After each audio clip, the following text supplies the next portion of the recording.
conectada a una red de potencia infinita. ¿Bien?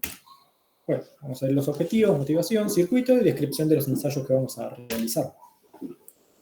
Como objetivos, obviamente, siempre es reafirmar el concepto teórico, ¿no?, de la máquina sincrónica conectada a la red de potencia infinita, y vamos a verificar si el modelo teórico que se propone en las clases teóricas corresponde al funcionamiento real de la máquina. Hay máquina, me falta más. Bueno, ¿este ensayo qué es? Lo primero que tenemos que hacer, obviamente, es sincronizar nuestro generador, nuestra máquina sincrónica funcionando como generador, en principio, la tenemos que poner en paralelo con la red. ¿Bien? Una vez que está en paralelo con la red, vamos a ver cómo funciona, ¿no? Vamos a tomar datos de la máquina funcionando como motor y como generador. Subexcitado y sobreexcitado. ¿Bien? Motor subexcitado, motor sobreexcitado, generador subexcitado, generador sobreexcitado. Vamos a levantar las curvas en B, que son las características del motor en vacío. Bien, y vamos a determinar los valores de las reactancias longitudinal y transversal. Perfecto, ¿están más o menos en tema acá? ¿Hay algo que no tengan? Creo que sí, todo esto ya lo hemos visto en las clases. Bueno, como dijimos, la máquina va a estar conectada a una red y mecánicamente, ¿no?, a través del eje, lo vamos a estar conectando a una máquina de corriente continua, que va a estar funcionando como una carga, ¿no?, como si fuese un motor, o como generador, lo que va a estar haciendo es funcionando la máquina como si fuera la máquina de impulso, ¿no? Puede estar simulando una turbina hidráulica, térmica, o una máquina de combustión. ¿Bien? Y lo que vamos a estudiar, obviamente, es cómo sincronizamos la máquina a la red. Bueno, este es el circuito simplificado. ¿Qué vemos en el circuito? De la mano, a ver, voy a cambiar acá. Bien. Bueno, acá tenemos la máquina sincrónica, ¿no? Toda esta parte. Y esto va a ser la máquina de corriente continua, que va a ser la máquina de impulso, ¿no? Funcionando como si fuese una turbina o funcionando como si fuese un motor como carga. Bien, tenemos la máquina bueno, todo el circuito que controla la máquina de corriente continua, ¿no? Tensión y corriente. Y de este lado, para conectarlo a la red, contamos con un interruptor, el brazo de sincronización, que ahora vamos a ver cómo funciona, bueno, todo lo que es medición, y el circuito de excitación. ¿Bien? ¿Qué se imaginan ustedes que vamos a estar controlando en este circuito simplificado? O sea, nosotros vamos a, supuestamente todo este equipamiento está montado en nuestra mesa de ensayo. ¿Qué vamos a estar controlando nosotros? ¿Sobre qué vamos a tener control?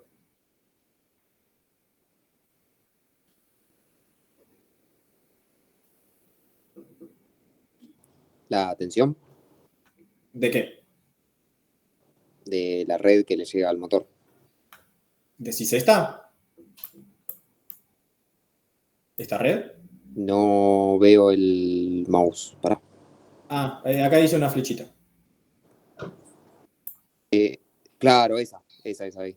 Bueno, esta red es de potencia infinita, es la red que me viene, en este caso va a ser de sur. Yo esa tensión no la puedo tocar, está impuesta por la red. ¿Qué me impone la red? Tensión y frecuencia. Yo esta no la puedo controlar, ¿está bien? Pero la que le llega al borne del motor, por esa sí. Porque, ¿dónde? Vos pensás, acá la máquina no está conectada a nada, ¿eh?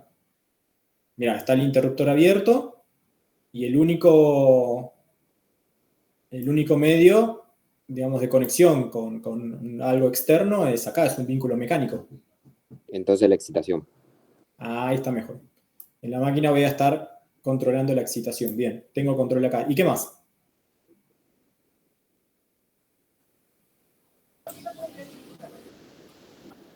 ¿Y de la carga también? ¿Qué carga? Del lado de la máquina de continuo. Ah, bien, de la máquina de impulso, está bien, perfecto. Yo en la máquina de impulso voy a estar controlando la velocidad, omega, a través de esta máquina, ¿no? Va a tener un pote. O sea, con la tensión en la máquina de continua puedo controlar la cupla, ¿está bien? Tensión de continua variable. Bien, o sea, yo voy a estar controlando la velocidad de la máquina o la cupla, acá en el eje, a través de un pote que tengo en la máquina de continuo, y voy a estar controlando, digamos, la FEM de la máquina sincrónica a través del circuito de excitación. ¿Bien? Son los dos controles que yo voy a poder hacer. ¿Se entiende? Si fuese una turbina hidráulica, lo que voy a manejar, que es el caudal por el cual, el caudal de agua que esté pasando por las turbinas, ¿no? Abro o cierro la válvula, si quiero más cupla, menos cupla. Y eso se traduce en potencia activa y en velocidad. ¿Está bien? Que en verdad, en velocidad, en principio, cuando está desconectado a la red, después cuando está conectado a la red, la velocidad la impone la frecuencia, ¿no? Yo ahí no la puedo modificar. Yo lo que después modifico con el batímetro en sí es cupla. ¿Bien? Acuérdense que potencia, ¿qué es? Cupla por velocidad. La velocidad me la impone la frecuencia de la red. Esta se mantiene constante, ¿no? Por ende, a través de la máquina de impulso, lo que yo controlo es cupla.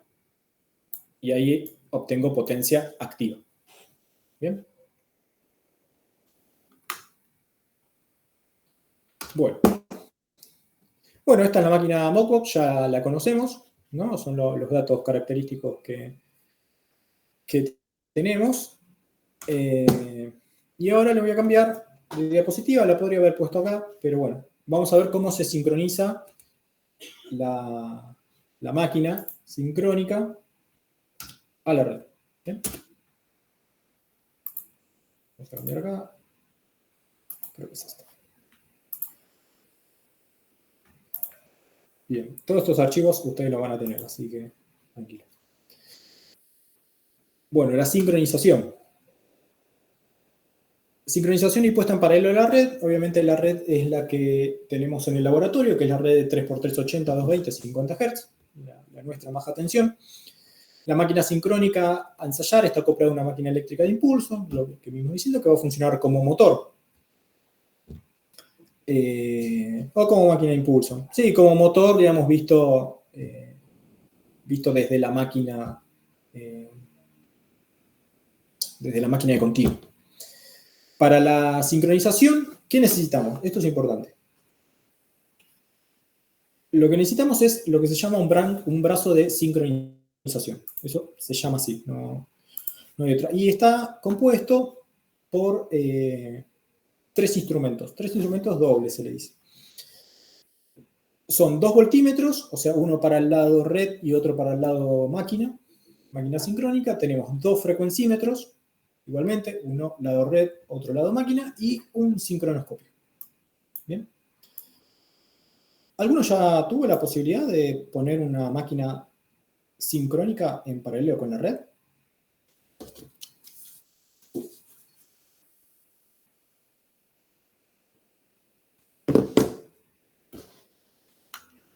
¿No? Si escriben, yo no tengo la posibilidad de verlo, porque estoy con la presentación. No, yo por lo menos no, Dani. Bueno. Vamos a tratar de entonces entenderlo. Bueno, ¿qué es red de potencia infinita? No, parece muy poético el nombre, pero bueno. Una máquina generadora está acoplada a una red de potencia infinita cuando la potencia de nuestro generador es muy pequeña en comparación con el conjunto de generadores de la red.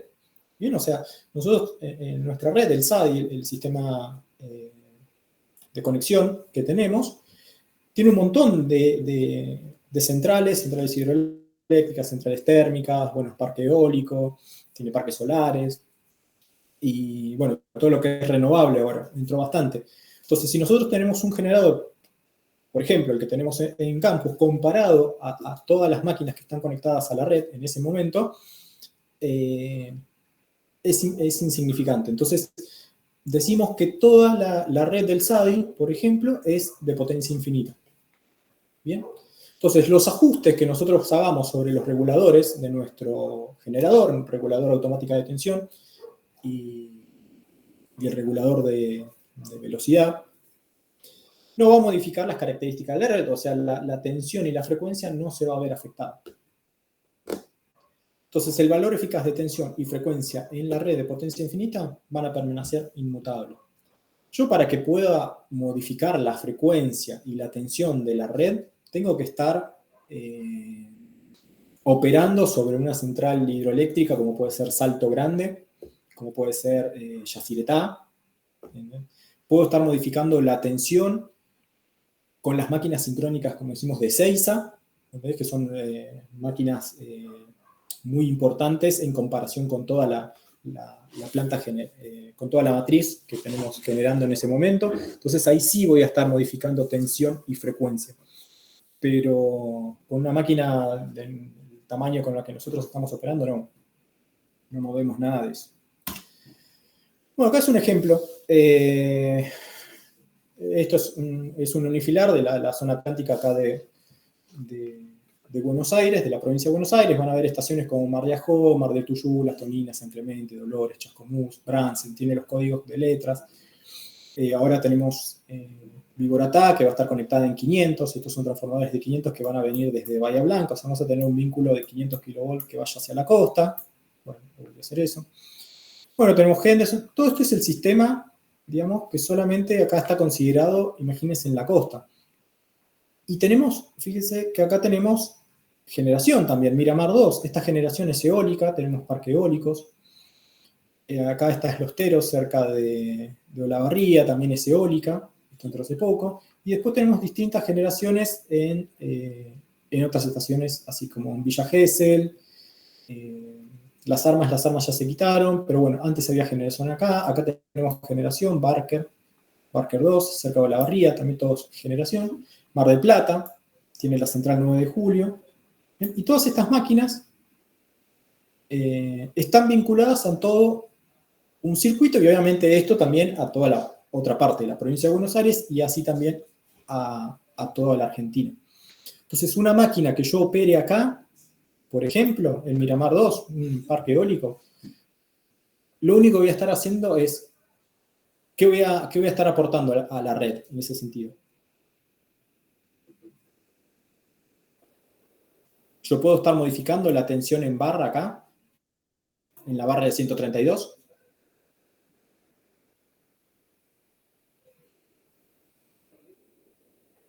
No, esa sería constante. Claro, frente al Esa sería resto, no. constante, tal cual. Esa tensión se debería mantener constante. Yo lo único que voy a estar haciendo con la máquina es aportar P o Q, o absorbiendo Q, si es necesario. ¿Bien? Bueno. Condición de acoplamiento a una red de potencia infinita. Vamos a ver. ¿Sobre esto hay alguna duda, algo que quieran ver? Después, si hay tiempo, por ahí les muestro el escala de esto. Pero bueno. Condiciones de acoplamiento a una red de potencia. ¿Cuáles son las condiciones que debemos cumplir sí o sí para poner un generador sincrónico con la red?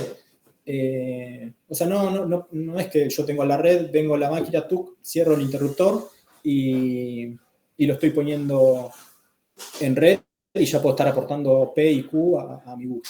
Sino que tengo que cumplir inicialmente algunas condiciones. Esto es importante tenerlas en cuenta, ¿bien? La primera, igualdad de valor eficaz de tensiones entre las fases del generador y la red a conectar, ¿bien? Importante, igualdad de valor eficaz de tensión. La segunda, igualdad de frecuencias, ¿bien? La frecuencia, tanto red como lado máquina sincrónica, tiene que ser la misma. Tengo que verificar ángulos de fase, también, muy importante. El ángulo de fase deben ser iguales. Y la cuarta, igualdad en la secuencia de fases. Esta, la de la secuencia de fase, se hace al principio, cuando recién cuando la máquina se está montando, digamos, para cuando estoy conectando, no sé, barras, o estoy conectando los conductores a la estación, se verifica en ese instante que la fase coincida. Después eso no cambia. Si yo no roto, lo mismo pasa acá. Si yo no doy vuelta en 380, ¿no? Doy vuelta a una de las fases, la secuencia va a ser siempre la misma, ¿no? Entonces solamente se verifica en un principio y listo. Eso se hace una sola vez. Sea tanto con un transformador o con una máquina sincrónica, ¿no? Hace poco, bueno, fue el año pasado, estaban montando un transformador nuevo en una de las estaciones. Me parece que fue en Bahía Blanca, un transformador de 500-132. Y una de las cosas que no habían hecho es verificar la secuencia. Y cuando quisieron energizar el transformador, salió de servicio por cortocircuito. Todo un tema. Después había que desmontar, o sea, eso todo va con barras. No es sencillo, pero no es nada que no es ninguna boludez, quiero decir. ¿Bien? Bueno, secuencímetro. Es un aparatito que simplemente con esas pinzas lo ponemos en cada una de las fases y eso va a estar girando. Fíjense que tiene acá un disco, este es muy parecido al que está en el laboratorio, tiene un disco que va a girar o para un lado o para el otro. Yo lo pruebo del lado red, va a girar, no sé, para el sentido de las agujas del reloj. Y lo pongo en el lado generador y tiene que girar en el mismo sentido. Si gira en sentido contrario, lo único que tengo que hacer sencillamente es cambiar una de las fases. Vuelvo a probar, listo, los dos giran para el mismo lado. Tengo igualdad de secuencia, ¿bien? RST o bueno, la que tengo. Bueno, esta es un esquema simplificado del brazo de sincronización. Entonces, vean, tenemos el generador, bueno, conectado acá a unas barras, así es esquemático, ¿no? Tenemos el interruptor, con la cual vamos a estar poniendo en paralelo con la red. Tenemos la red y vean, del lado red medimos frecuencia de red, tensión de red. Acá tenemos el sincronoscopio de aguja, que es el que tenemos actualmente en el laboratorio. Y acá medimos la tensión del generador y la frecuencia del generador. No sé por qué hace esto. Bien, entonces, como dijimos, igualdad de valores eficaces de tensión entre las fases del generador y la red. Voltímetro. Simplemente mirar el voltímetro y ver que si acá me dice, esto está entre líneas, o sea, me dice 380, acá me tiene que decir 380 lo más próximo a 380. Bien, ahí verificamos simplemente el valor eficaz. Igualdad de frecuencia, lo mismo. Medimos 50 Hz, por ejemplo, clavado acá, y esto tiene que estar también muy próximo a 50 Hz. No va a estar igual, es imposible que esté igual, pero lo más próximo posible. Bien. Igualdad de ángulo de fase. Eso es difícil de ver a priori, pero ahora vamos a ver cómo lo hacemos con el sincronoscopio. Bueno. Igualdad de valores eficaces de tensión. Espérenme un segundito.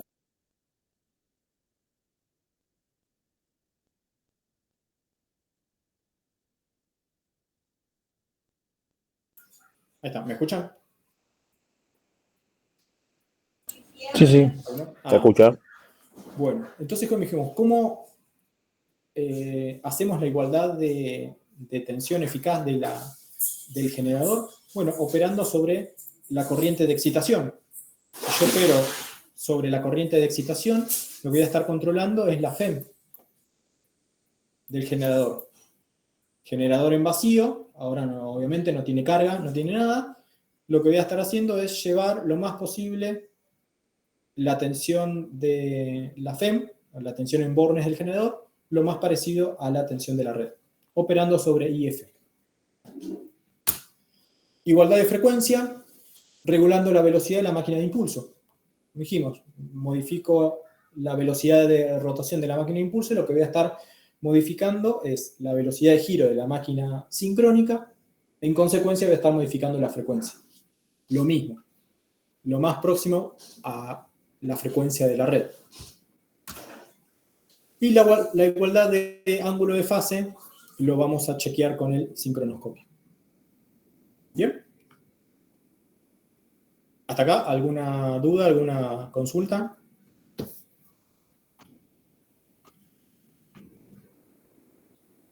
No, perfecto.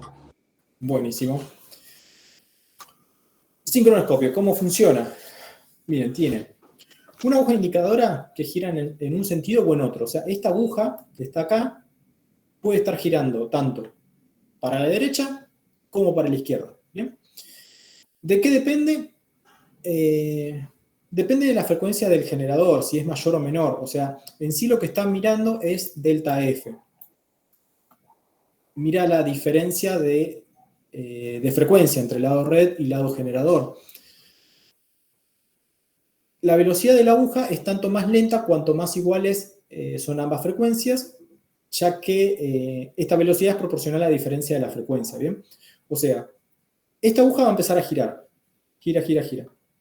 ¿Para un sentido o para el otro? El sentido simplemente lo que me dice es, si la frecuencia de la red es mayor que la del generador, va a girar, por ejemplo, para la derecha. Eso habría que verlo, cuál considera por catálogo positivo, ¿no? Y si la frecuencia de la red es menor que la del generador, va a estar girando para el otro lado. Entonces ahí yo sé si tengo que subir o bajar velocidad, frecuencia. ¿Cómo modifico la frecuencia? ¿Bien? Y la velocidad de giro es proporcional a la diferencia de frecuencia. Cuanto mayor sea la frecuencia de diferencia, la diferencia de la frecuencia, mayor va a ser la velocidad, y a medida que yo voy aproximando la frecuencia de la máquina con la de la red, va a empezar a girar más lento. ¿Bien?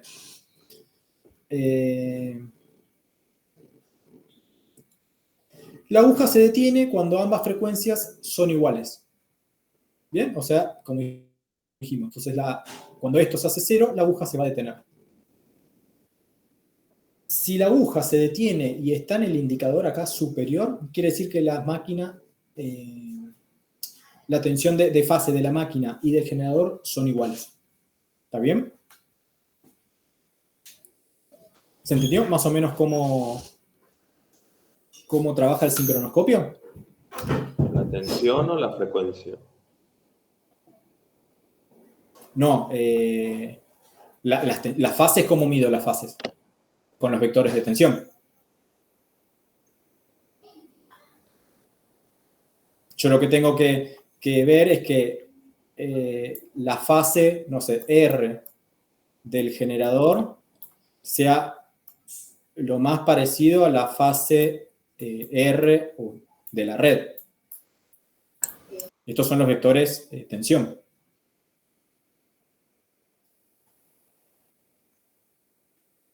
¿Está bien? Si el indicador se detiene cuando las frecuencias son iguales, se detienen acá en la indicación esta que está acá superior, quiere decir que las secuencias son iguales. ¿Está bien? Sí, creo que ya entendí. O sea, se ve la igualdad de frecuencia y igualdad de fase. Claro, si se detiene la aguja, por ejemplo, se detiene... ¿Y la aguja gira o simplemente Se me perdió. se pone a un lado o al otro? Ahí vamos a ver. Si esto va a estar girando, ¿no? Esta aguja va a estar girando, como dice acá, o negativo o positivo, depende. Va a girar para un lado o para otro. La velocidad con la que gire esa aguja es proporcional a la diferencia de frecuencia. No sé por qué hace esto. ¿Está bien? Entonces, con la velocidad con la que gira la aguja está asociada a la diferencia de frecuencia entre la red y el generador. Cuando son iguales, o sea que esta diferencia es 0, la aguja se va a detener. Por ejemplo, se detiene acá. Por ejemplo, al detenerse acá me dice que las frecuencias son iguales, pero no me está diciendo que que están en fase. ¿Entendés? Tanto la fase R del tanto generador como la de la red no están en fase. No hay un ángulo de diferencia. ¿Se entiende? Si la aguja cuando se detuvo Sí. justo acá, es porque quedaron en fase. ¿Bien? ¿Se entendió ahí? ¿Todos entendieron? Bueno, y en este esquema lo único que vemos es que, así como decíamos, que el operador, la persona que está operando, si es una persona, hoy ya también están los equipos automáticos, pero bueno, las centrales tienen la parte automática, tienen una parte de backup que es manual. O sea, se me descompuso todo el sistema automático, lo voy a tener que hacer manualmente. Entonces dijimos, el operador va a tener control sobre la velocidad de la máquina de impulso para regular la frecuencia y tiene control sobre la tensión modificando IF. También son los dos controles que yo tengo como operador de la máquina sincrónica. Bueno, y obviamente sobre el interruptor. Cuando se cumplen, por ejemplo, las 4 condiciones, si se cumplen las 4 condiciones, ¡puc!, cierro el interruptor, manualmente o automáticamente. Bueno, omega, en verdad es un omega, modifico la frecuencia. La frecuencia de la red es constante, acá tengo IF, regulo la velocidad de la máquina, con eso la tensión de la red.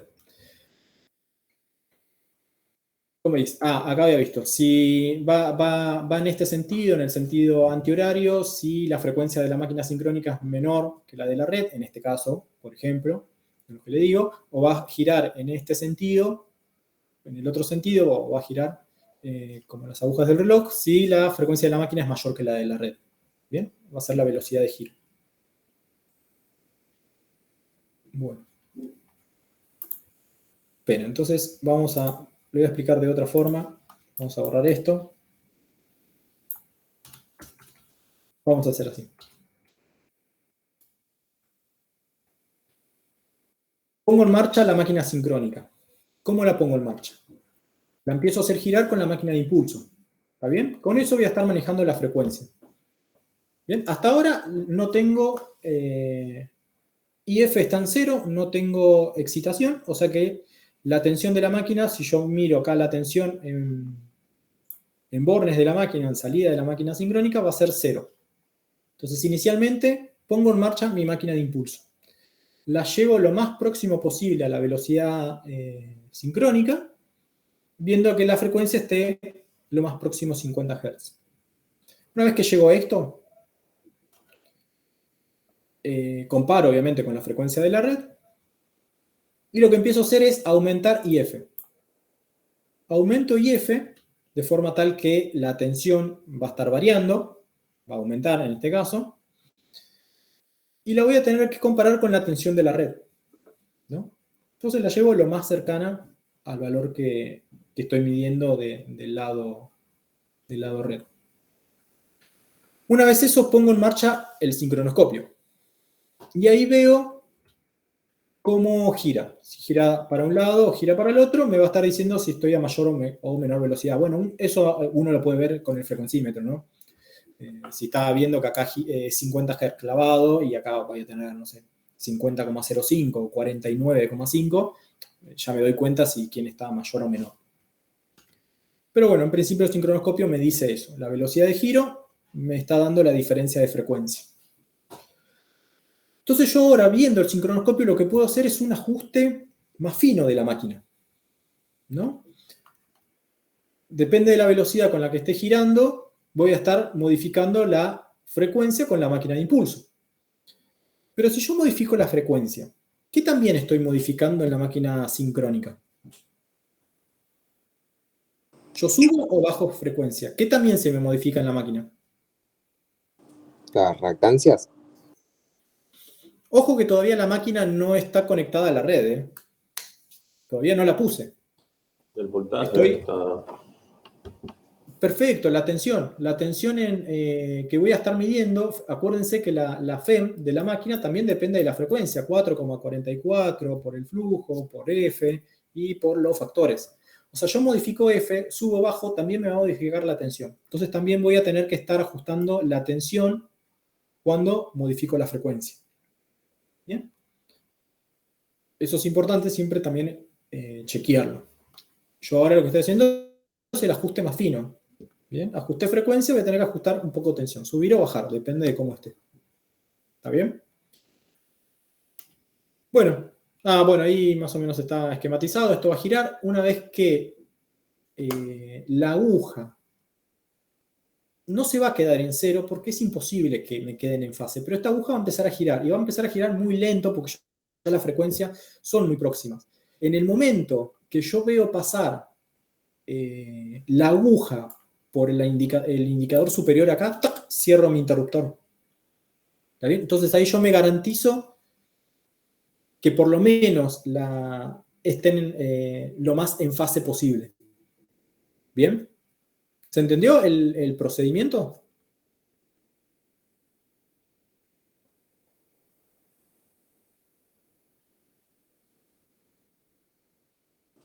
Sí, Dani. ¿Se entendió? Perfecto. Entonces, yo cerré acá mi interruptor. Cuando esta cosa llegó a 0, cerré el interruptor. Ahora mi máquina sincrónica va a estar en fase. El sincronoscopio, esto no se va a mover porque ya no hay diferencia de tensión, tampoco hay diferencia de frecuencia. Entonces esto va a quedar parado, ya no tendría sentido que esté operando. Y ahora ya la máquina operando en red, si yo opero sobre la máquina de impulso y opero sobre el control de IF de la excitación, ¿qué voy a estar operando? Ahora, ya no opero más ni frecuencia ni tensión. No varío ni frecuencia ni tensión. ¿Qué voy a estar variando acá en la máquina? IF. No, IF, por eso, yo tengo control sobre IF y sobre la velocidad, pero la velocidad antes controlaba la frecuencia y con IF controlaba la tensión. Ahora, si controlo la velocidad de la máquina de impulso y si controlo IF, ¿qué voy a estar, qué variable eléctrica voy a estar modificando o variando? La FEM. No, la FEM ya, digamos, sí. La FEM corriente, sí. armadura. Bien, pero ponele a la red, desde el punto de vista de red, ¿a mí qué me interesa de la máquina sincrónica? Una vez que está conectada. Si entrego potencia o Muy bien. o Potencia recibo activa potencia. Claro. o potencia reactiva. Bien, por lo general más, bueno, depende de la convención que utilicemos, y Q más o menos. ¿Está bien? Que aporte reactivo o absorba reactivo de la red. Bien. Esto téngalo claro. Una vez que la máquina está conectada en la red, yo ya la frecuencia y la tensión no la puedo modificar. Sí, obvio la FEM me va a estar modificando, pero es internamente algo de la máquina. Algo técnicamente dicho, lo que me interesa es la potencia activa que me aporta la red y la potencia reactiva. Bueno, y acá tienes el proceso. El proceso que ya estuvimos viendo, acá lo tienen más o menos también descrito, después lo descrito. Sí, lo tienen acá. Si tienen alguna duda, después lo podemos ver, pero bueno, todo lo que más o menos yo ya les expliqué está acá. Y esto es un ejemplo de un típico brazo de sincronización. Este tiene 2 máquinas, por ejemplo, y tiene todas las variables. Para ver tensión, potencia, corriente. Bueno, esto es un esquema. Acá vemos la frecuencia. Acá podemos gobernar la velocidad del motor, aumentar y disminuir la velocidad. Bien. Y a ver, no sé si hay algún parámetro más. Bueno, y así realmente como se ve. El voltímetro. Acá tenemos el sincronoscopio y la frecuencia. El frecuencímetro. Otro esquema, posiblemente, que haya. Como le dije, tienen hoy la parte automática y también tienen la parte, ¿cómo se dice? Más analógica. ¿Bien? Acá pasó. Bueno, efectos de sincronización incorrecta. Bien. Esto es importante también que lo sepan. ¿Qué pasa si los módulos de tensión son diferentes? ¿No? Pero la frecuencia y la secuencia son iguales. O sea, yo acá tengo los dos vectores de cada una de las fases, fase generador y fase de la red, y la diferencia de tensión es distinta. Tengo un delta, bueno, esto me los pasó a la letra, un delta U.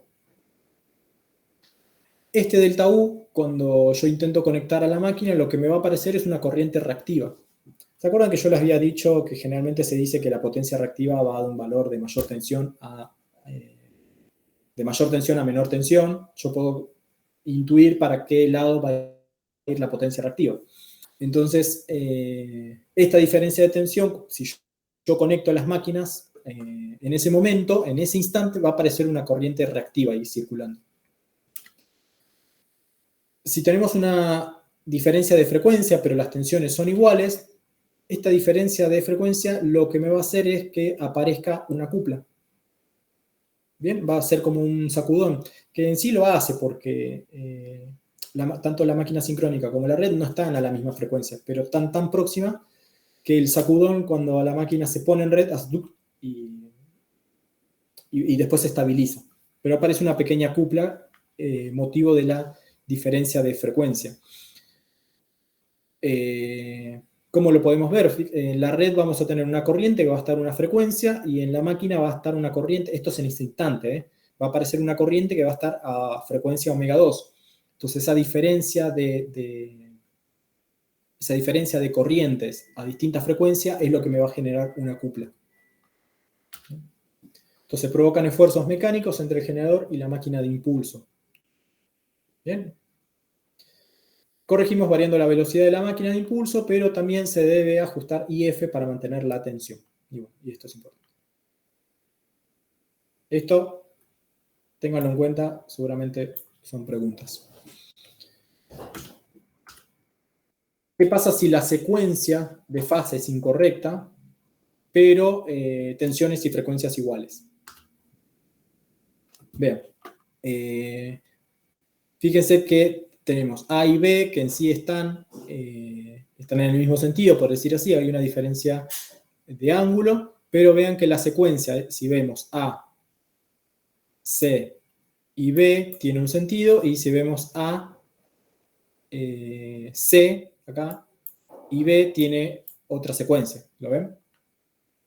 Es AC si el mayúscula, ¿no? ACB, perdón, ACB, y el otro es ABC. La secuencia, o sea, es distinta. Cuando nosotros vamos a poner en paralelo la máquina con la red, fíjense que la diferencia de tensión en las fases que no están en fase es mucho mayor. ¿Sí? Eso es lo que yo le había dicho, lo que va a pasar es un cortocircuito. Esta es la que se debía cumplir sí o sí, ¿no? Esta sí o sí se tiene que cumplir, sí. Y es lo que pasó en este ejemplo que le dije de poner, energizar un transformador que no tenía la misma secuencia. Aparece esta diferencia de tensión en fases y lo que va a provocar eso es un cortocircuito. Estoy poniendo un cortocircuito 2 fases, tranquilamente. Bien. Simplemente lo evitamos permutando conexión. Se hace cuando se monta el equipo. Bien. Desigualdad de la fase entre tensiones, pero las tensiones, la frecuencia y la secuencia de fases son idénticas. O sea, tenemos desigualdad de la fase. Lo que decíamos, acá hay un ángulo de desfasaje entre la tensión de la red y la tensión de la máquina. Va a haber un delta, y este delta, ¿qué está asociado? El ángulo delta.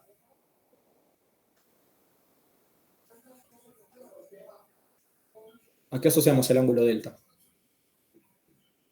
A las potencias, porque es el desfasaje entre la E y la U. Perfecto.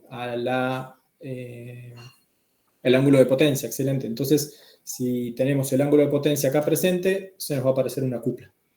Esto se llama choque mecánico también. Y acá hay una explicación de potencia. La potencia de sincronización. ¿Cómo lo resuelvo? Ajustando la velocidad. Y acá tengo unos videitos que después, si quieren, los pueden chequear, pero más o menos para que tengan una idea de cada uno de las... Cómo se sincroniza en una central eléctrica, y cómo funciona el sincronoscopio. Pero más o menos Yo ya se los vine a explicar. Bien. ¿Hasta acá alguna duda con algo? ¿Algo que quiera ver? Estas hojas son importantes que las estudien. ¿Sí?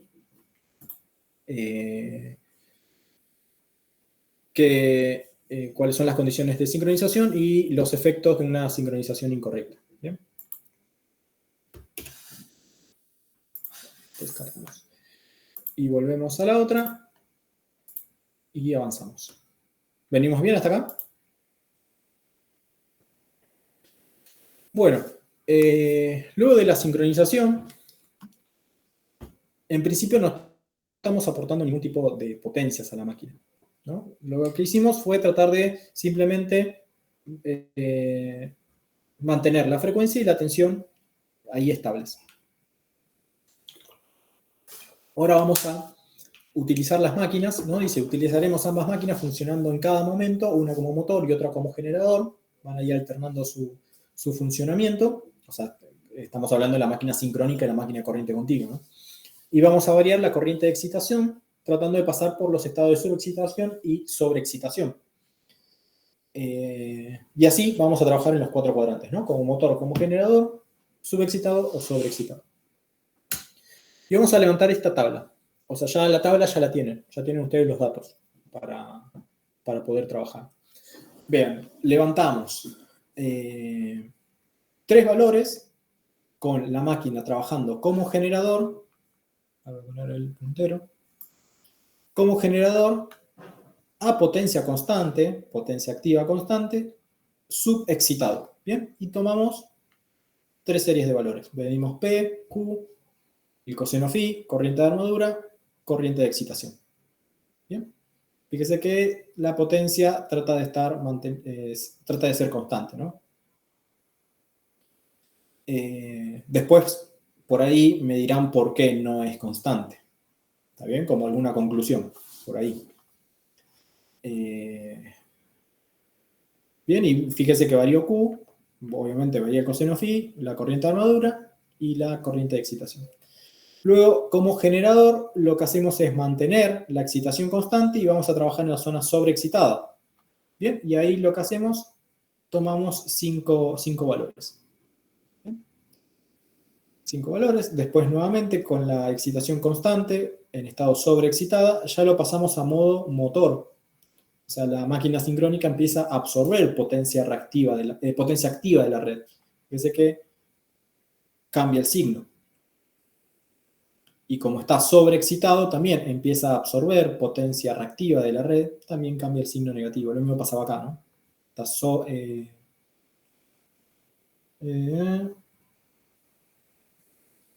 no, perdón, está sobreexcitado. Por ende, acá está aportando, es negativo, está aportando potencia reactiva a la red.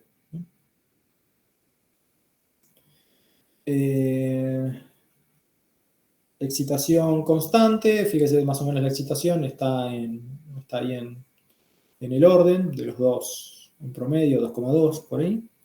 Y por último, como máquina subexcitada también, pero trabajando como motor también. ¿Bien? 3 series de datos. Estos son los datos. ¿Y qué vamos a obtener? Vamos a obtener los 4 cuadrantes, las curvas PQ. ¿Bien? Entonces, P en el eje de ordenadas, Q en el eje de abscisas, convención motora, y vamos a empezar a ver. Este punto que está acá, uno de los puntos que está acá, ¿cómo está operando la máquina? Si acá está siempre convención motora, que es positivo motor, negativo generador. ¿Es un generador qué? Subexcitado. Subexcitado, muy bien. Subexcitado, por ende, está absorbiendo potencia reactiva de la red. ¿Sí? Y como dijimos, vamos a tratar de mantener la potencia constante y ir modificando IF. Por ende, lo que estamos modificando es la potencia reactiva. Acá ya lo pasamos para el lado de la sobreexcitación. Va a estar trabajando como si fuese un capacitor, pero también como generador. tenemos otra serie de puntos. Y luego lo que hacemos es tratar de mantener la corriente de excitación constante y vamos a estar modificando la potencia activa con la máquina de impulso.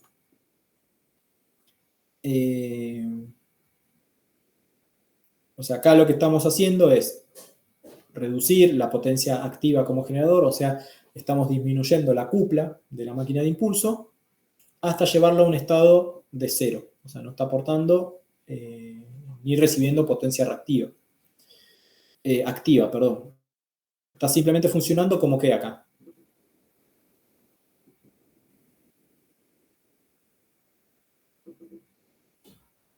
La máquina sincrónica, ¿cómo está operando en esta cuando tengo este? Compensador. Perfecto, como un compensador sincrónico. Bien, bien, bien. Bueno, y ahora lo que voy a hacer es que la máquina esté trabajando como si fuese un motor. O sea que la máquina de impulso tiene que estar girando, ¿cómo se podría decir? A una velocidad de campo menor a la velocidad de campo de la máquina sincrónica, para que la máquina empiece a operar como motor, ¿no? ¿Está bien? Yo lo que hago es reducir tensión en la máquina de corriente continua de forma tal que estoy reduciendo su cupla. Entonces ahora la máquina sincrónica empieza a arrastrarme la máquina de corriente continua. Y la máquina de corriente continua va a estar conectada a un grupo de resistencias porque la máquina de corriente continua va a estar operando como si fuese un generador. ¿Bien? Toda esa energía que se está generando la disipo en las resistencias. Bien, y ahí sigo, y después lo que hago es, nuevamente, como motor mantengo la potencia constante, y lo que hago es modificar IF. En este caso, disminuyo IF para pasarlo al sector de subexcitación, y ahí también. Generador sobreexcitado, subexcitado, motor sobreexcitado, motor subexcitado. ¿Y qué son esta familia de circunferencias, por decirlo así? En verdad van a ser concoides. ¿Por qué?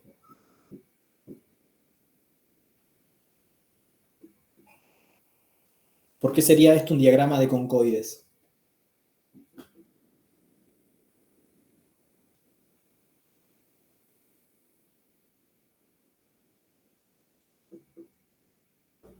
Porque es de Porque polo saliente. Muy bien, la máquina es de polos salientes. Excelente. Esto vendría al RUC, como cerrarse por acá con unas vueltitas así raras.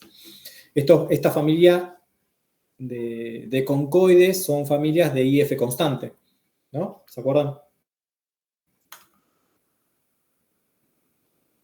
Yo todos los vectores que venga y me mueva por acá va a ser a IF constante.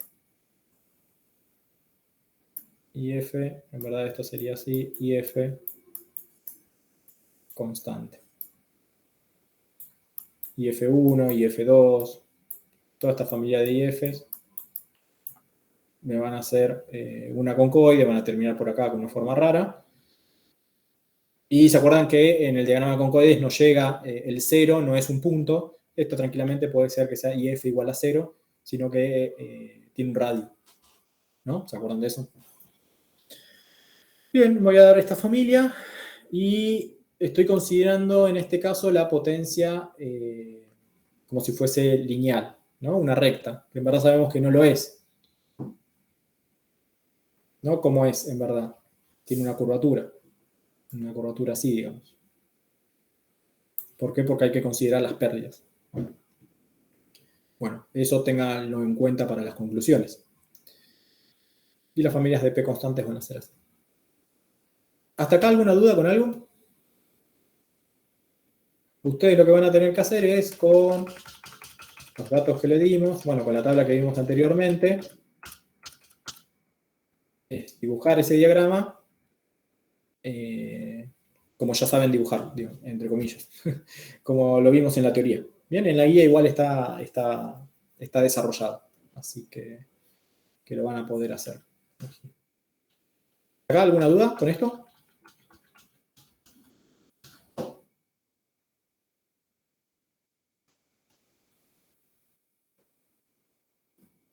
No, venimos bien. Excelente. Bueno. Listo, ahora va a tomar la posta Me pasan la batuta. Darío. Ya descansaste demasiado, Darío. Sí, ¿no? Te das razón. Bueno, les dejo de presentar y listo tuyo. Avísame si podés, deberías de poder. Porque... Sí. Creería que ahí me deberían ver. Ahí ya lo pongo en modo presentación. ¿Se ve bien? Sí, se ve. Sí. Bueno, perfecto. Lo que nos compete ahora es las curvas en B. Como bien dice acá, las curvas en B, ¿qué son?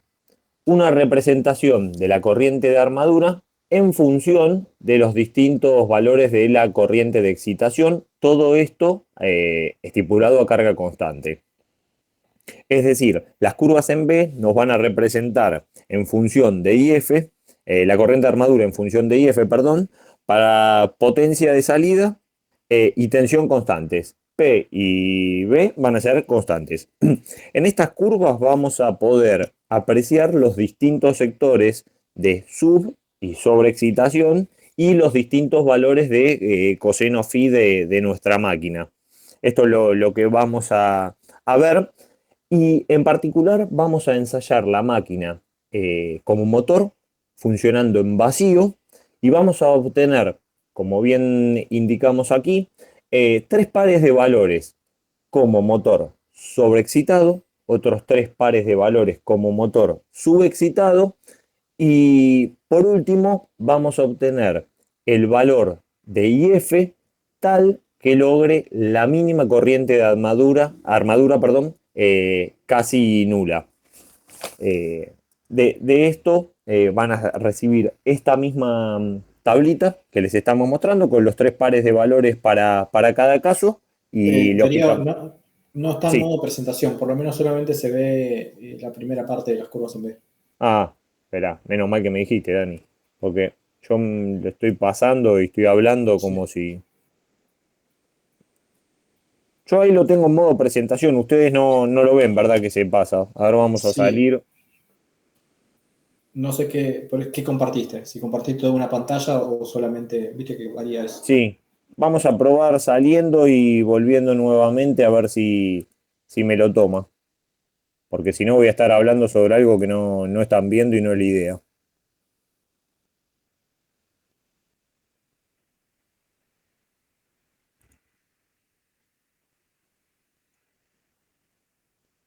A ver ahora. Si pasa. No pasa. Ahora sí ven que pasa, pero no lo ven en modo presentación, ¿verdad? Tal cual, sí. No sé qué error tendrá la bendita computadora. Pero bueno, en tal caso se los voy pasando así y tratamos de solucionarlo para que no se nos quede estancado. A ver, vamos nuevamente. ¿No pusiste toda tu pantalla? Por las dudas, si Sí. pones toda tu pantalla. Sí, lo compartí así y no quiere. No, como presentación no sé por qué motivo, no sé si será porque lo iniciaste vos o algo habrá fallado. Pero bueno, en tal caso lo voy mostrando de este modo, así podemos ir avanzando, porque si no me deja estancado en la misma pantalla. Bueno, disculpen, como les estaba diciendo, les vamos a dar los 3 pares de valores. En este caso ya lo tenemos diagramado en la siguiente tabla, donde van a ver la corriente de armadura, la corriente de excitación, y tanto sea la potencia activa como la reactiva. De esta forma vamos a llegar a unas curvas de estas características, donde vamos a poder visualizar, como hablábamos anteriormente, para ambos estados de funcionamiento, subexcitado y sobreexcitado. Acá en las curvas espero se llegue a ver bien vamos a tener como con un coseno phi unitario, se van cerrando y eso es lo que nos va a diferenciar la parte inductiva de la capacitiva de acuerdo a los distintos valores de potencia. No sé si se llega a apreciar bien, más allá de que no lo puedo poner en modo presentación. Sí, se ve, se ve. Bueno, muchas gracias. Gracias por el esfuerzo, más a estas horas de la noche. ¿Qué podemos ver? No sé si se llega a apreciar. Ustedes me dirán, ¿el gráfico parte desde cero o hay un cierto valor de corriente? No, como que hay un cierto valor de corriente. ¿Y a qué se puede deber eso? ¿Será que me equivoqué cuando hice el gráfico o le podremos buscar alguna explicación? A ver si pensamos entre todos.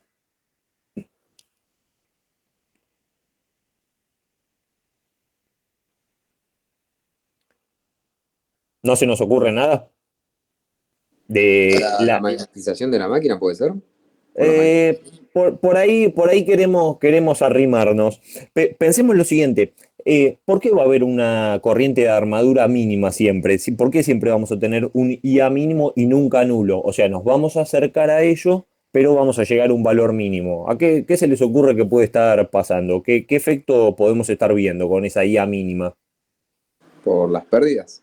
Ahí vamos. Siempre vamos a tener una pequeña corriente de armadura. ¿Por qué? Porque la máquina va a necesitar una potencia activa tal que les permita vencer las pérdidas de tipo rotacionales y las de ventilación. Por eso mismo es muy importante, esta es una pregunta que podemos llegar a hacer, que la corriente nunca va a ser nula. O sea, nos vamos a acercar a un valor mínimo, pero nunca nos vamos a poder llegar a un valor tal que sea cero. Eso es una conclusión muy importante que podemos extraer de nuestro diagrama.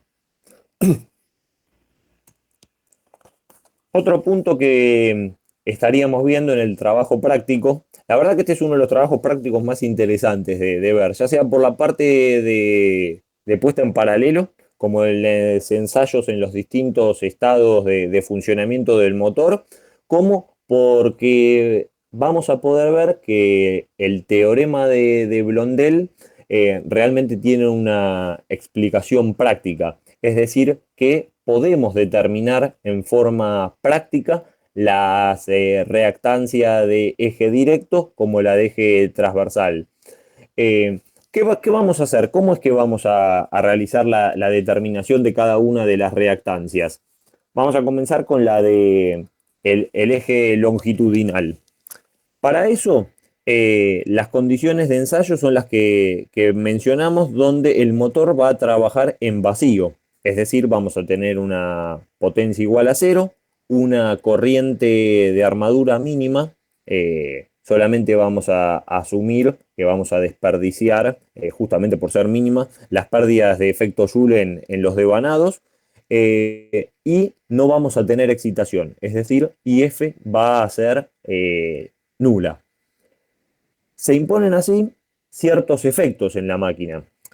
IF que nos da lugar a una FF. Esa fuerza magnetomotriz nos da lugar a un flujo. Y ese flujo, esa variación de flujo, ¿a qué nos da lugar? A una tensión. Pero como dijimos que nuestra corriente de excitación IF va a ser cero, en consecuencia vamos a tener una tensión EF también nula. Se va a cumplir además que, como indicamos que la potencia es cero, la cupla que vamos a tener es cero, y de esta manera vamos a llegar a que el ángulo delta finalmente también va a ser cero. De esta forma vamos a verificar que nuestra fuerza resultante va a ser FA y nuestra tensión va a ser coincidente con la FEM, con E. Esto les vamos a pedir que en el trabajo práctico ustedes representen fasorialmente, donde quede evidenciado realmente cada una de reactancias y cada una de las fuerzas magnetomotrices acorde al teorema de Blondel. ¿Qué pasa? Haciendo toda esa suposición y esa afirmación, que partimos con una IF es igual a 0, vamos a llegar a que nuestra corriente de armadura va a ser igual a nuestra corriente de eje directo, y de esa manera vamos a poder verificar que la tensión UF sobre IA va a ser igual a la reactancia de eje directo. No sé si me fueron siguiendo con la explicación en base a lo que fuimos hablando. Pero acá en la siguiente figura lo escribimos en modo de ecuación y representamos lo que les estaba comentando. Partimos con una corriente de excitación nula, por tanto, FA va a ser igual a FR. Como ya sabemos, podemos construir el diagrama fasorial, que les vamos a pedir que por favor lo hagan en el trabajo práctico, y de esta forma despejar de la fórmula que aquí se evidencia nuestra reactancia de eje directo, que va a ser la tensión de fase, lógicamente, sobre la corriente de armadura. Nosotros acá les vamos a dar los valores para que ustedes puedan también determinar y hacer la consecuente cálculos y avanzar con la determinación de la reactancia de eje directo por el procedimiento que recién comentábamos. ¿Es el que en la teoría vimos como método de resbalamiento? No. Recién hicimos el método ese y ahora vamos a ver que en realidad la respuesta es sí, no se puede, dije que no. Que el próximo paso para la determinación de la reactancia de eje transversal va a ser la del límite de estabilidad estático de la máquina. O sea que de esta forma, claro, métodos. Vamos a usar los dos métodos. A diferencia de quizá que en la teoría necesitamos uno solo, acá vamos a necesitar los dos métodos. Uno para determinar la reactancia de eje directo y otro para determinar la reactancia de eje transversal. Okay. Como comentarios, podemos decir que vamos a pasar ahora a la determinación de la reactancia de eje transversal. Antes que nada, ¿a ustedes qué les parece? Que la reactancia de eje transversal proporcionalmente va a ser ¿cómo en relación a la reactancia de eje directo? ¿Igual, mayor, menor? ¿Se les ocurre? Si XQ va a ser igual, más grande o más chica que la XD, la reactancia de eje directo. Menor.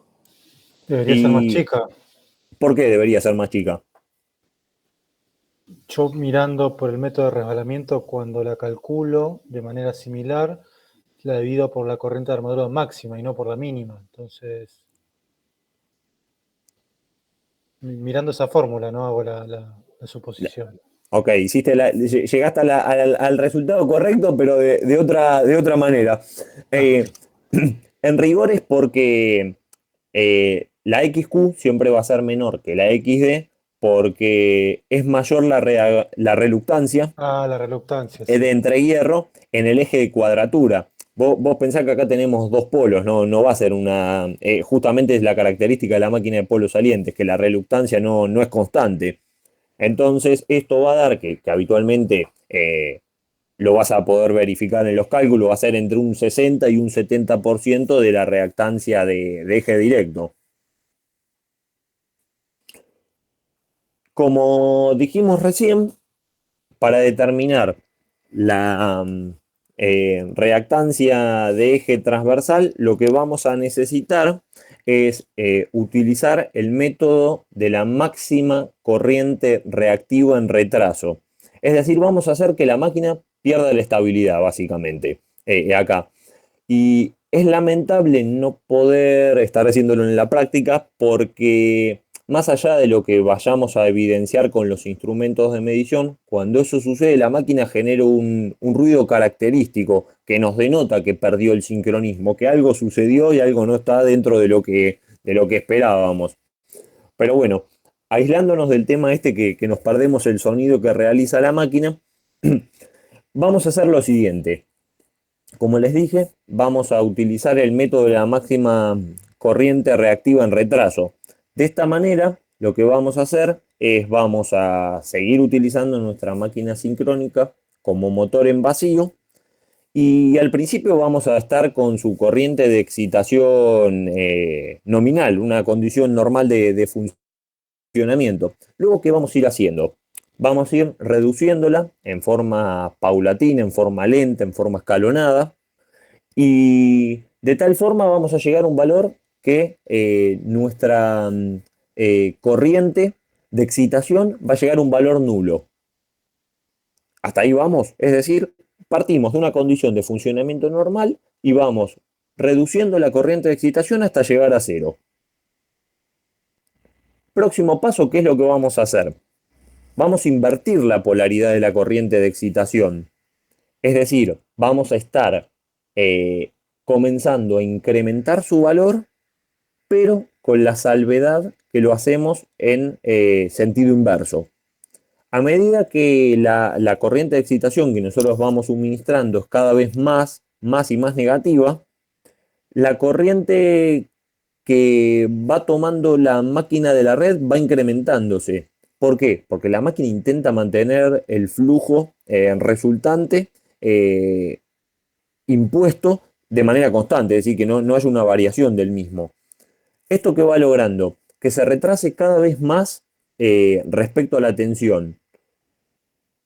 Llega un momento que la máquina pierde la estabilidad, es decir, se va de sincronismo. En este momento, ¿qué es lo que no puede suceder?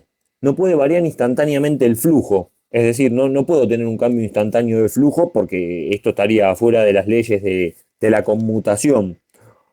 La máquina, ¿qué hace? Va a tratar de reaccionar, o va a reaccionar, mejor dicho, no es que va a tratar, para que el flujo se mantenga invariante. Esto es lo que origina ese aumento de la corriente absorbida que yo les comentaba recién.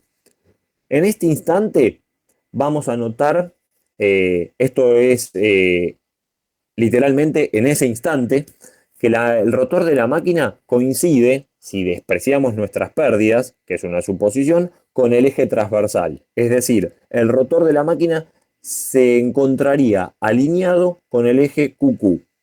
Por tanto, ¿qué les parece? Si registramos en ese mismo momento, en ese preciso instante, nuestra tensión y la corriente máxima al momento de la pérdida de sincronismo, ¿qué podríamos hacer?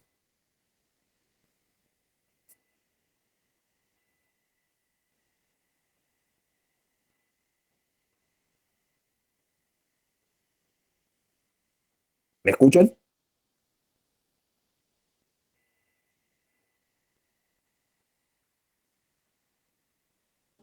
Sí, se escucha Sí, perfecto. escucho. ¿Se podría repetir la pregunta, por favor? Que no Sí, muy claro. acordate, me llevaron con la narración que les fui haciendo de los pasos que fuimos realizando con respecto a la corriente de excitación. Es decir, partimos de un valor nominal, luego lo vamos reduciendo, pasamos por el cero y no nos conformamos con eso. Es decir, vamos más allá.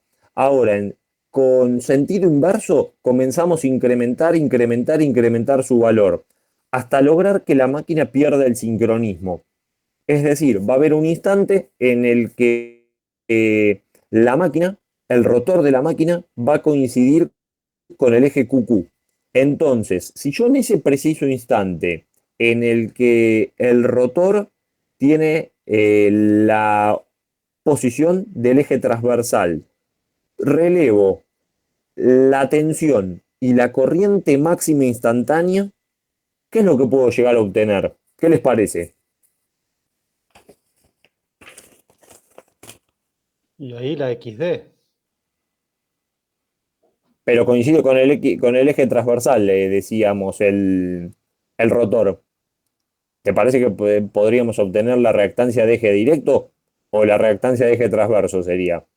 Perdón, sí, perdón, ahí me equivoqué. Claro, ahí lo que haríamos es, con el cociente entre la tensión que registramos y la máxima corriente de armadura que hemos tomado, podemos obtener nuestra reactancia de eje transversal justamente. Nuevamente vamos a hacer el cociente entre la tensión de fase y nuestra IA máxima relevada en ese momento y vamos a obtener el valor de la reactancia de eje transverso. ¿Se entendió cuál fue el procedimiento que debimos hacer para que la máquina se nos fuera de sincronismo? Más allá de que se lo fui narrando paso a paso, lamentablemente al no poder medir, nosotros no estamos viendo en los instrumentos cómo pasamos de un valor de corriente de excitación nominal hasta un valor nulo primero y luego seguimos avanzando pero en forma negativa el mismo hasta que la máquina hace el mayor de los esfuerzos posibles, pero hay un momento que no logra compensar esa corriente que le estamos imponiendo y hace que se vaya de sincronismo, perdamos el sincronismo. En ese momento es donde vamos a... Sí, perdón, Dani. No. En verdad, la máquina no va a perder sincronismo. Lo que va a hacer es, usted imagínese los polos, ¿no? De 2 polos. Yo a medida que voy aumentando IF cuando hice la inversión de polaridad, ahora, digamos, el polo en el estator y el polo en el rotor son iguales. Al ser iguales, se van a empezar a repeler, ¿no? Como son de la misma polaridad, el rotor va a empezar a girar de forma tal de querer separarse del mismo signo de polo, ¿no? 2 norte, 2 sur no pueden estar juntos. Entonces, el rotor, a medida que yo voy aumentando IF, lo que estoy haciendo es aumentando ese campo en el campo del rotor.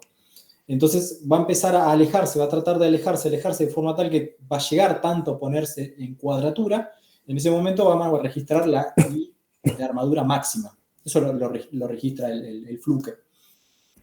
Y vamos a ver que después ahí lo que va a hacer es va a dar media vuelta la máquina y va a volver a girar otra vez. O sea, se va a empezar a alejar, de forma tal de que en un momento sí se corta esa barrera o ese lazo entre norte-norte y sur-sur, pero va a dar un cuarto de vuelta y se va a alinear otra vez. Por eso es importante registrarlo justo en ese instante. Por eso que justamente decía que tiene que ser algo instantáneo, es decir, tiene que ser el momento preciso, porque si lo hiciéramos en otro momento, no tendríamos ninguna de las dos condiciones necesarias para que podamos hacer el cociente entre la tensión y nuestra corriente máxima y que nos diera la reactancia de eje transversal.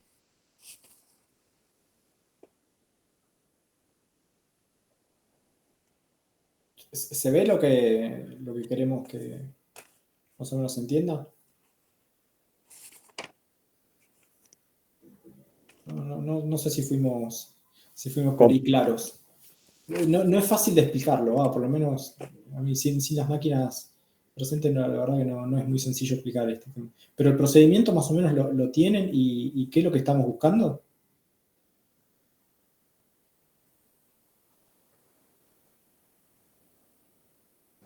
Sí, se entiende a una punta. Es decir, a lo que apuntamos es la determinación, lógicamente, de las reactancias, tanto de eje directo como de eje transversal, y comprobar qué es lo que dice el teorema de Blondel, que de paso lo apuntamos ahí para que fuera resaltado en las conclusiones, pero es cierto que no es fácil de evidenciar qué es lo que está sucediendo fenomenológicamente sin, lógicamente, observarlo.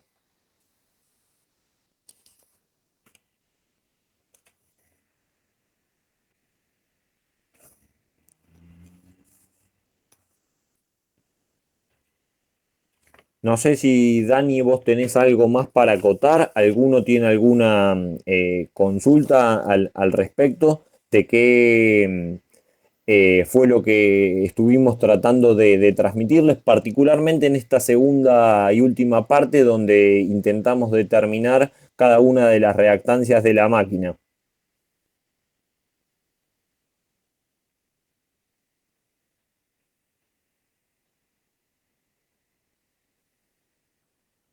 No, yo de mi parte, Darío, creo que explicamos todo el procedimiento, cómo tenemos los valores y por qué lo obteníamos.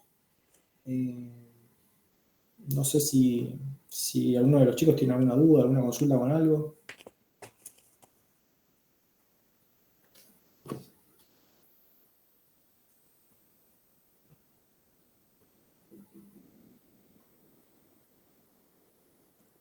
¿Tienen alguna observación para hacernos? ¿Algo que no haya quedado quizá claro? Entiendo que mucho se va a ir aclarando a medida que vayan desarrollando, que vayamos desarrollando las cuentas y plasmando los resultados y fundamentalmente haciendo lo que son las curvas, tanto sea como el diagrama PQ como las curvas en B, lógicamente hasta no hacerlas y plasmar en nuestros gráficos los valores que hemos estado, entre comillas, relevando, porque se los estamos diciendo, ahí es donde quizás se haga el clic y quede claro, o bien surjan dudas que lógicamente nos vayan consultando. Una consulta tengo yo, Sí, de Javier. esto que estábamos hablando de lo último. Entonces, si yo tengo una corriente de excitación con un sentido y hago este procedimiento y llego hasta el punto máximo y un poco más, puedo poner la máquina de vuelta en las condiciones que estaba al principio con la corriente al revés de excitación. ¿Está bien? Vos está, sí, creo que apuntás a saber si el fenómeno es nuevamente reversible. Sí, por ahí va. Sí, vos pensás que era lo que te comentaba Dani recién. Esto es una cuestión meramente Claro, a raíz de instantánea. eso me Claro, surge la duda. sí, es una cuestión meramente instantánea. O sea, si pasa ese instante, llega un momento en el que la máquina, ¿qué va a tender? A restablecer sus condiciones nominales de funcionamiento. ¿Por qué? Porque el flujo, es eso que traté de explicar, no puede variar instantáneamente. Entonces, pasado ese instante, luego la fenomenología vuelve a girar tal como lo venía explicando y lo comentó Dani recién. Ok, gracias. Claro, vos volviste a tener IF y tu máquina está girando normalmente y se alineó el norte del estator con el sur del rotor. Perfecto. Si querés volver a hacer el procedimiento porque, no sé, por X motivo no registraste la corriente, tendrías que volver a hacer lo mismo, cambiar la polaridad, llevar otra vez la corriente de excitación a cero, cambiar la polaridad y volver a empezar el procedimiento. Entonces vas a empezar a aumentar otra vez IF y ahora donde tenías un polo norte en el rotor vas a tener un polo sur y va a coincidir con el sur del estator. Entonces vos aumentás IF, ese polo en el rotor empieza a tomar un poco más de fuerza y va a empezar a hacer esa cupla de que se repela, ¿no? Entonces se va a empezar a alejar, se va a volver a tratar de poner en cuadratura, ¿está bien? Y en ese instante ahí va a estar la corriente máxima que va a tomar. Y va a hacer otra vez ese cuarto de vuelta y se va a volver a alinear otra vez con el polo opuesto en el estator. Es decir, es un fenómeno cíclico que podríamos decir que podemos repetirlo cuantas veces querramos.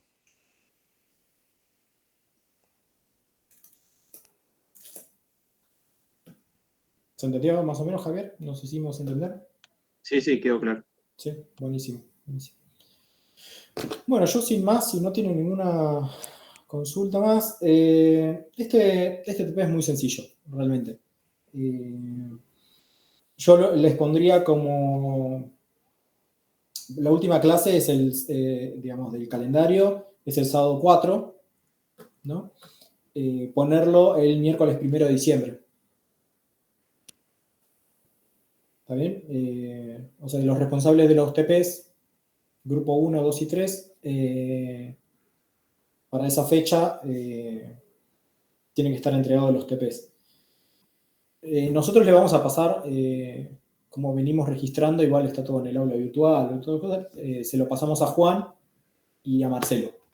Ellos después determinarán el tema de cómo entregaron los trabajos prácticos, si lo entregaron en fecha, las rendiciones de los trabajos prácticos y todo. Bueno, obviamente rendir los trabajos prácticos va a ser lo vamos a hacer hasta el año que viene, hasta febrero lo vamos a estar tomando. Vamos a dar esa posibilidad. Lo hicimos el año pasado, así que este año también. Pero bueno, terminada la fecha, la última fecha de final de Máquinas 2 es la última fecha en la cual vamos a estar con estos trabajos prácticos.